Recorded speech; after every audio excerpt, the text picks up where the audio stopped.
husband told me that if I didn't want him bedding other women, it's because I was immoral. I was immoral. But of course, if I were to go and bring in a brother husband, then I would be eligible for the death penalty to save my evil soul. Yeah. Is that how you were raised? Oh, yes. Oh, absolutely. And the law of consecration, which is actually the law of confiscation. And so here's the thing. Women can't have anything in their names because, of course, they're not legally married. So all the labor that they produce and their checks are just signed over to their dang husband. And by the way, he didn't give a rat's rear about them, because actually, if they get sick and it's going to be a big hospital bill to get them well, then it's easier to just get another wife. Gosh dang, just let a woman die. And I know of women that have died from two pregnancy, ovarian cancer, things like that, it could have been removed. Their lives could have been saved. But, oh no, I can't afford the doctor, so I'll just get another wife. I had preeclampsia with one of my pregnancies. I swelled up so much, even my eyes almost swelled shut. And I figured that I was going to lose the baby and die. And my husband would not allow me to have medical care. He told me if I died, other women would raise my children, so don't worry about it. Yeah, right. I'm And sure. I was born and raised in the AUB, the All Red group, which is the same one Cody Brown belongs to. And I was married into the FLDS, which Warren Jeffs leads. Yeah. His father, Rulon Jeffs, performed my marriage when I was a child bride. Yet I had a sister sent to the cult in Mexico, the LeBaron cult. She was married to Ervil LeBaron, the mass murderer's brother. So Yeah. Ervil LeBaron, the mass murderer, is my brother-in-law. And I could go on and on about family in all these different cults. As a little girl growing up, I was taught that my Uncle Rulon was God's mouthpiece on earth and the only prophet of God that was right. Can you imagine the head trip where they send me off to be forever for time and all eternity in Warren Jeff's cult? Oh, yuck. They don't even Well, think about what happens to the little girls, how they raised them, and how that truth suddenly is no longer a truth, and you based your life on it yeah. until you got married at 9, 10, 11, 12, 14, 15, whatever age you got married. But usually, a lot of the girls were married when they were old enough to menstruate, but it was a secret.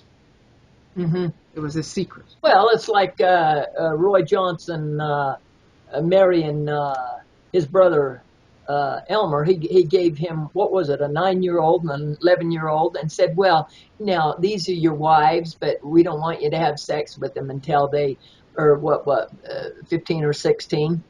I mean, this old man, wasn't he in his 60s or 70s? Yeah. Yuck. Well, how about your sister wife, whose baby was given away on the day of her birth? Yeah, I know. See, the thing is okay, all these suckers, they present themselves when they go fishing in the pool for another wife. They present themselves as single, kind of like guys that like to screw around on the side of from their wives. Well, it's like that, The old bugger that I was betrothed to be married to, okay, uh, and he'd already had a wife, Frances Zitty. Well, so he goes out and he starts courting Zella Holtz, this farm girl. And this is Reed Stratton is the bugger that I ended up being given to in marriage. That I was told by Brother Guy that I had to marry him. Well, here's the thing. That old creep paid tithing. Now, way back when, in the 1960s, money was scarce. So any tithing was a big dang deal. And this is how guys get brownie points. By doing favors, work favors, tithing, whatever. And then when they get enough of those brownie points, pretty much going to add up to give wife. Okay. Well, that's how he did this. But he goes out there courting this woman. You know, she was not really. Well, none of us were familiar with the ways of the world, you know, and I mean, we were both very naive. Of course, you have to be to even be sucked into that garbage. But the thing is where after she comes into the family, I mean, he took her up to Brother Guy and had the secret marriage ceremony, and then they come home and say, well, actually, Zella, Frances is not my sister. She's my first wife. Now you will be her servant, and you will treat her with respect. I mean, Zella was just shocked. It's like, well, so here's the woman. After she consummates the marriage vows, soon she becomes pregnant. Now she's trapped by marriage. She's trapped with love because she loved the old bugger. See, she at least had that. I never did. I mean, when I had to marry him, I was terrified. It was the most cold, stone sober day of my life, before or since. But so she's trapped with love, covenant, and now with pregnancy, knowing that. See, if she was going to leave, she should have left with the baby in her stomach, because on the day that she had this baby, Frances had a lot of experience, having had 10 children of her own. She was like a midwife. She'd had a lot of experience in helping other women deliver babies in the polygamous community. So anyway, gosh dang, Zella's, when she finally gives birth to this little girl, Frances cleans the baby off, wraps her in a blanket, and hands her to Reed. Well, Reed goes in the other room and says to his puppet, William Granger, a young man that had worked for Reed in their business of reconditioning bottles, hauling stuff as a truck driver. He says, now for all the years that you've been loyal and been of service to me, I want you to know that when this little girl gets to be 16 years old, I'm giving you her now to be your wife. Jeez, I'm in the other room and I'm hearing this. I'm what? So I come in there. I said, what, why would you say that? You don't know, you can't do that. You don't know who she wants to marry. Oh yeah. Billy's a nice guy, and if he treats her right, she'll want to marry him when she grows up.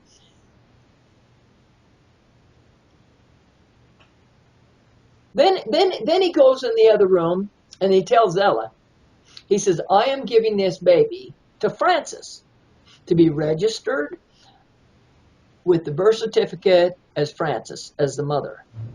Well, Zella's still bleeding. And she says, you can't do that. You can't steal my baby. And he says, it's not your baby. It's my baby. He says, it's like a Coke machine. A man puts a quarter in a Coke machine. The Coke comes out. Who do you think the Coke belongs to? The machine or the man that put in the quarter? She says, well, it's my baby too.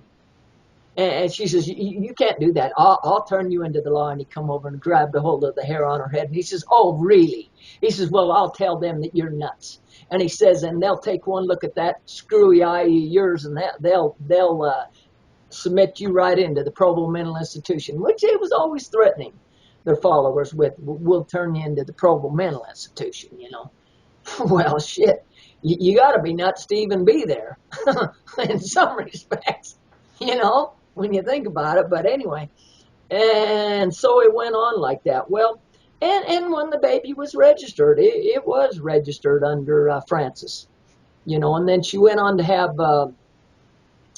that was a girl. Then she went on, Kathleen, then she had David, Charlie, and Paul. And all those children were registered under Frances. Now, here's this woman that's supposed to be 58 years old when she has this baby.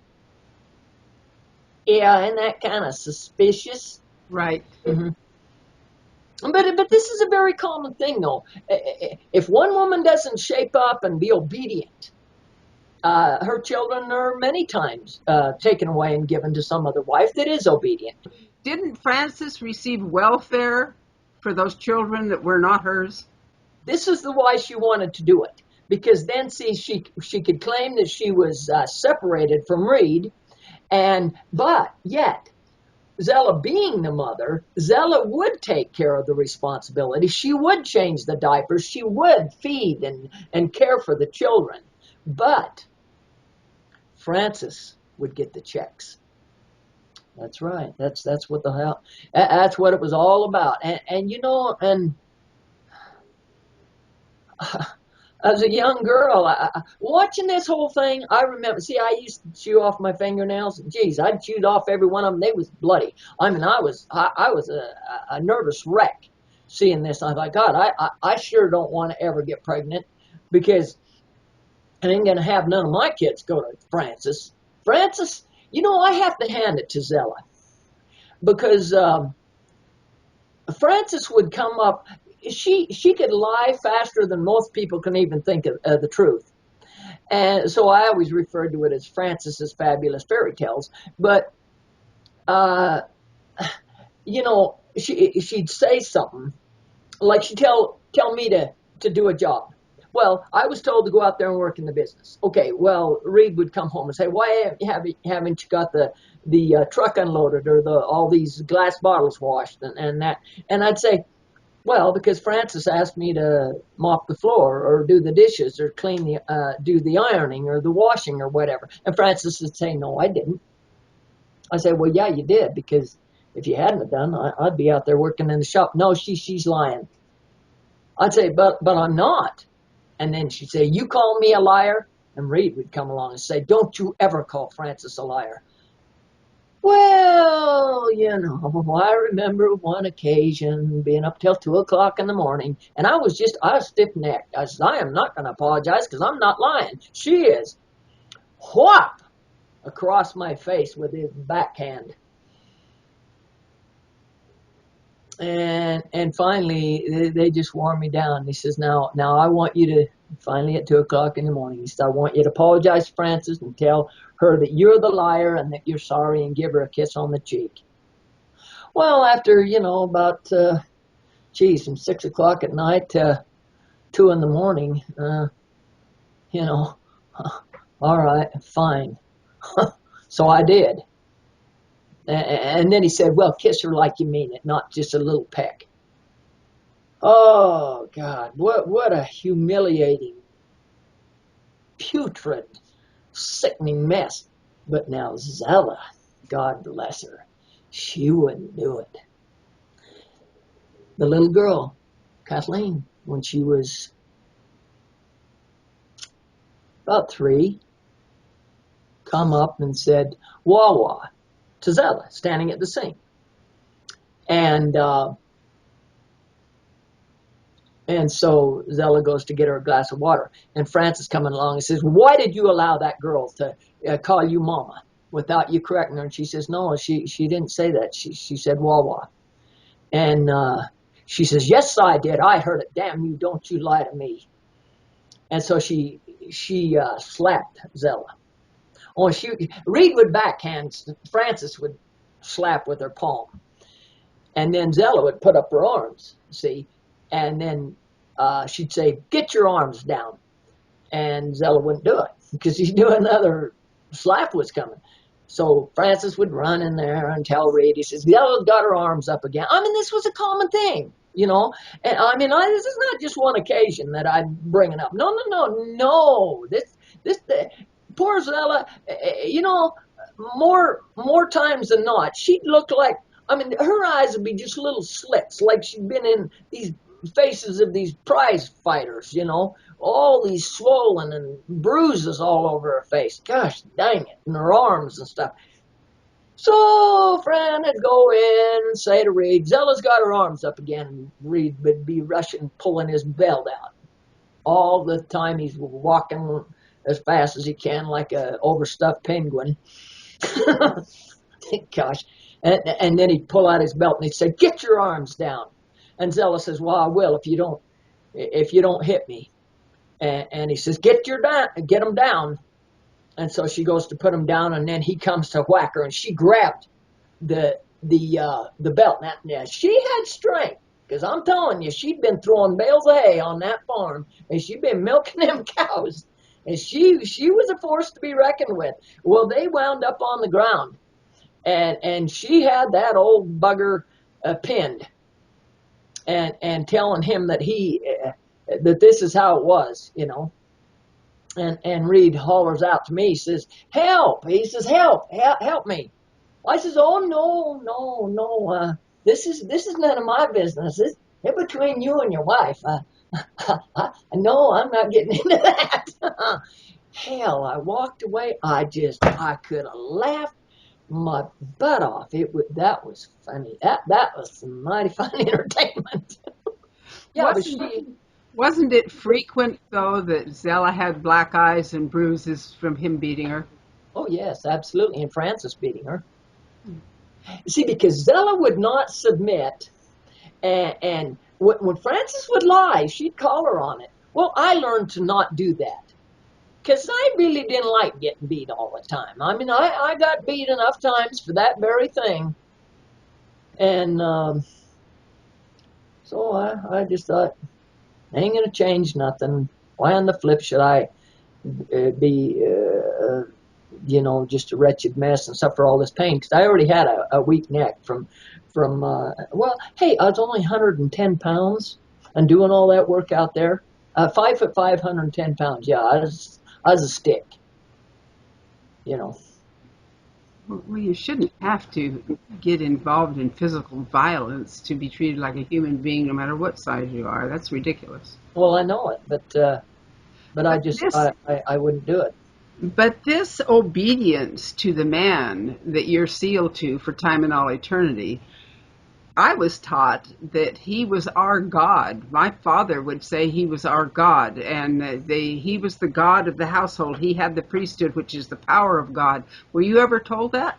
Well, here's the thing. It all goes back to that false doctrine that is, man is God once was, and as God is, man may become. And you're working your way to godhood. So they look at themselves on different levels. And in their mind, they are on a level that is above you. And this is where that old bugger, when I finally grew a spine and I left the wretched mess, and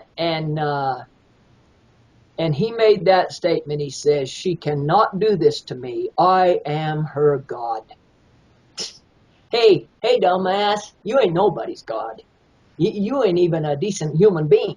Explain to our listening audience the entrapment that keeps women in polygamy, as far as the violence and coercion and the financial bondage that they get into. Tell people how that works. That's exactly how it works. You have no money to go out on your own. Francis got those welfare checks, okay? Mm-hmm. But when my mama got her welfare checks, my daddy came and took them. Even those of us that were on welfare could not keep the welfare checks. They belonged to the priesthood, as did the children. So Well, that's true. now Well, that that's true. But you see, Francis was in Reed's back pocket. right. And yes, when she cashed the checks, they'd pay tithing and everything, so he could go hand it to Brother Guy to get more brownie points, to get more women, to get more slaves. Now, here's the thing: in these kind of groups, there's women are put to work, but they don't get to keep their wage. So it's all this free labor, and it's why polygamists have a competitive edge in any business or industry that they want to get into. You know, I mean. This is what makes the dang Kingstons. They're in North Salt Lake so blasted successful as far as multi-millionaire billionaires or whatever the freak they are, and yet the women will live in the dumpiest shacks and have to live on a minimum, even though they do all this work. Hey, all my wages was taken from me and registered under Francis and Reed for what was it, 13 years, 15 years. On my Social Security, to this day, I get less than $400 a month because they said, Social Security will be broke by the time you're ever eligible and old enough to receive it. So we'll put it under ours because we can receive it right away. See, the old bugger was 17 years older than I was, and Frances was older than that. She was a good 10 years older than that. So you see, but how Reed got Frances is he told her, he says, you will be my queen. Well, she owned her home. Why did she own a home? Because her first husband, Charles Zitting, had been a real estate agent, and he was a successful real estate agent. He invested in purchasing oil-rich properties that he could lease out to these oil companies for royalties and that type of thing. Well, so he actually had several homes for his wives, and so Frances was left the heir to this one particular home. Well, gosh dang it was a huge home on 5 acres. You bet Reed wanted that. And so he bowed down. He says, all my women are going to be your servants. Oh, dear God. I couldn't have been thrown into more a hellish pit of snakes. In fact, even in my nightmares at night, gosh dang, I'd have nightmares of black widows, that I'd be walking very slowly down the stairs and into a dark basement and have to turn the corner and go get coal in a bin. And here's these huge black widows that was 2.5, 3 inches in size, and they were just lurking up in the rafters waiting to lunge on me. I mean, that's how dark and dreary it was. And then I'd have dreams that I was so in the dark, and all there was is this one little tiny candle, like a birthday candle, and a wind would threaten to blow it out. And I just think that one little light, that was my belief in Christ. But what I did not know is these buggers was mutilating the and taking in vain the name of Jesus to put forth their witchcraft. That's what it is. I see Mormonism as witchcraft. And when you stop and look at how Joseph Smith peeped in a hat and looked at a stone and all this crap, how about these psychics that look into a ball and tell you the future and all? A lot of Mormons love the books of Harry Potter. Well, I guess they would. Because if they love the lies of freaking Mormonism, then maybe they love that dang delusion too. Well, Kaziah, in all honesty, there has been shysters, con artists, Oh, yeah. that have worn all sorts of titles and badges. I'm going to define a badge. A badge is the organization you belong to. It can be religious, it can be political, it can be a business, it can Oh, be a mechanic yes. shop down the street. That's They right. have used that to manipulate and steal from people, okay? Oh, yes. Evil people have used every way they possibly can. The Yeah. point being, like for you and I, the day came when the chickens came home to roost, and we could say, this may have happened, but it will no longer be me, and I will no longer be a slave to it, no matter what. And I have found the truth, and that truth is Christ, and he has and he who Christ sets free is free indeed. Yes, sirree, sir. And once you get that, you're not in prison anymore. You know what? They have no more power over you. Their whole thing is money, power, sex, and control. And you know what? When you get your eyes wide open and see it for what it is, you're no longer their puppet. I was 50 years old before I got my eyes open. And I begged God to forgive me for having ever been stupid enough to believe in Mormonism, but yeah, it took me that long. So, I have patience with my Mormon friends. I just keep praying for them every day. But the point of it is, I try to get them to go to the internet and to punch in. How many wives did Joseph Smith have? They won't do it. You know why? They don't want to know. You know why they don't want to know? They say they want the truth because they can't handle the truth. I want to point out an interesting little factor. When I was living in Las Vegas, and I'd first met and married Garland Kimbel, suddenly we had people coming from the LeBaron outfit, the Short Creek outfit, the Salt Lake, everybody traveling back and forth between the cults wanted to come and stay at our house for free because it was a free place in Vegas. And then they could go out and gamble, which was interesting because they didn't drink or gamble anywhere else, but when they came to Vegas, they did, including my own brother-in-law and my own sister, but they wouldn't do it in front of each other, and they were both doing it. But when they came together, neither one of them would do it. Interesting. But the education for me that was provided was kind of accidental on my part, but deliberate on Garland's.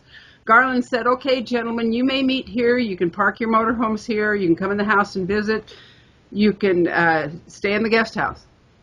But he said, all revelations concerning my family will be cleared through me. And so they would come in and they would sit in the living room, and they would be from these different cults, Short Creek, Salt Lake, Mexico, and they would sit there and they would argue over who had the priesthood. Sometimes the arguments would go on for 3 consecutive days. And after a while, I realized something very important. Every time a question came up, they would quote somebody or some book. Not one of those men had an original thought in their head. They could find a quote for anything, anywhere, someplace, to justify the point of view they already had.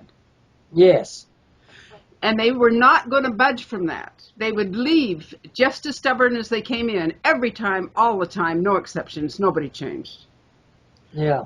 That is when I began to clearly see it does not matter who is right, it matters what is right. Now, let's just get on one basic principle, the golden rule.